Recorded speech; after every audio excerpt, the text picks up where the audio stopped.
வணக்கம் நண்பர்களே. நம் வாழ்க்கையில் ஒரு சில மனிதர்களின் வார்த்தைகள் நம்மை ஆழமாக காயப்படுத்தும். இந்த மாதிரியான சூழ்நிலைகளை நாம் அடிக்கடி எதிர்கொள்கிறோம். அவமானங்கள் நம் மன அமைதியை துளைக்கும் கூர்மையான அம்புகள் ஆகும். ஆனால் நீங்கள் அவர்களை அனுமதிக்காத வரை அவர்களின் வார்த்தைகள் உங்களை காயப்படுத்தும் சக்தியை கொண்டிருப்பதில்லை.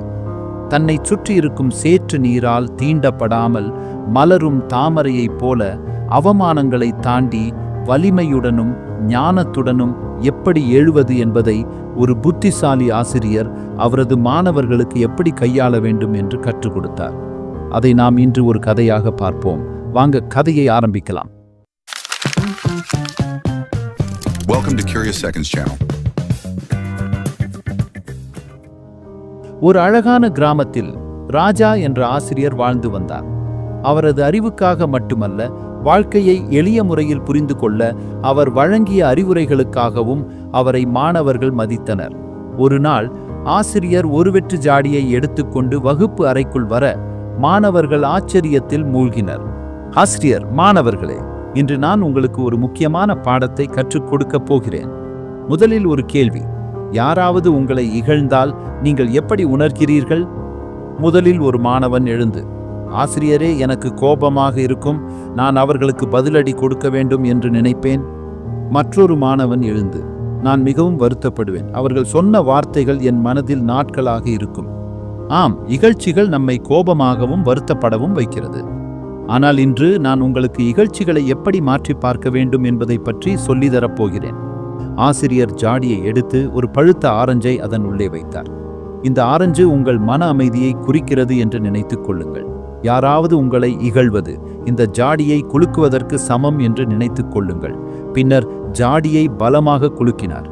ஆனால் சொல்லுங்கள், இந்த ஆரஞ்சில் ஏதாவது சேதப்பட்டிருக்கிறதா? மாணவர்கள், இல்லை ஆசிரியரே, அதற்கு எந்த சேதமும் ஏற்படவில்லை. ஆசிரியர், சரியா சொன்னீர்கள் மாணவர்களே, ஆரஞ்சு தன் தோலின் பலத்தால் பாதுகாப்பாக இருக்கிறது. இதே மாதிரி உங்கள் மனதையும் வலுவாக்க வேண்டும். ஆசிரியர் மற்றொரு ஆரஞ்சை எடுத்து அதன் மேற்பரப்பில் சிறு வெட்டுக்களை போட்டார். அதை ஜாடியில் வைத்து மீண்டும் குலுக்கினார். இப்போது ஆரஞ்சு பழத்திலிருந்து சாறு வெளியே வந்தது. இப்போது பாருங்கள், இந்த ஆரஞ்சு மேலே கீறல்கள் உள்ளதால் அது இப்போது பாதிக்கப்படுகிறது. அதே போல நம் உள்ளம் பலவீனமாக இருக்கும்போது அல்லது பாதுகாப்பின்மையால் காயப்படும் போது அவமானங்கள் நம்மை ஆழமாக பாதிக்கும். ஆனால் முதல் ஆரஞ்சு பழத்தின் அடர்த்தியான தோலை போல நம் மனதை திடப்படுத்தி கொண்டால் பாதிப்பிலிருந்து நம்மை பாதுகாத்து கொள்ளலாம். பிற மனிதர்களின் இகழ்ச்சிகள் ஜாடியை குலுக்குவது போலவே இருக்கும். ஆனால் அது உங்களை பாதிக்குமா இல்லையா என்பது உங்கள் மனதின் வலிமையை பொறுத்தது. உங்கள் உள்ளத்தை ஆரஞ்சின் தோலை போல வலிமையாக வைத்திருந்தால் அவர்களது வார்த்தைகளால் உங்களை காயப்படுத்த முடியாது. ஆசிரியரே, ஆனால் சிலர் தொடர்ந்து இகழ்ச்சியாக பேசினால் என்ன செய்வது? அது நம்மை காயப்படுத்தாமல் இருக்க முடியுமா? ஆசிரியர் சொல்கிறார், இது ஒரு நல்ல கேள்வி. பிறரை நிறுத்த முடியாது, ஆனால் அவர்களின் வார்த்தைகளை உங்கள் மனதில் எடுப்பதை நிறுத்த முடியும்.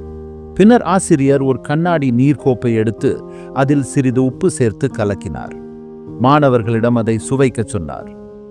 மாணவர்கள் ஆசிரியரிடம், இது மிகவும் உப்புத்தன்மையாக இருக்கிறது என்று கூறினார்கள். அதற்கு ஆசிரியர் சிரித்து கொண்டே, இப்போது இதை பாருங்கள் என்று கூறினார். ஆசிரியர் மீண்டும் ஒரு பெரிய ஜாரில் தண்ணீரை எடுத்து அதே அளவு உப்பை அதில் கலந்து மாணவர்களுக்கு கொடுத்தார். மாணவர்கள் தயக்கத்துடன் சுவைத்தனர்.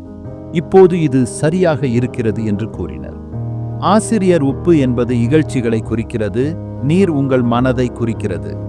உங்கள் மனம் சிறியது மற்றும் குறுகியதாக இருந்தால் சிறிய இகழ்ச்சியும் அதிகமான பாதிப்பை ஏற்படுத்தும்.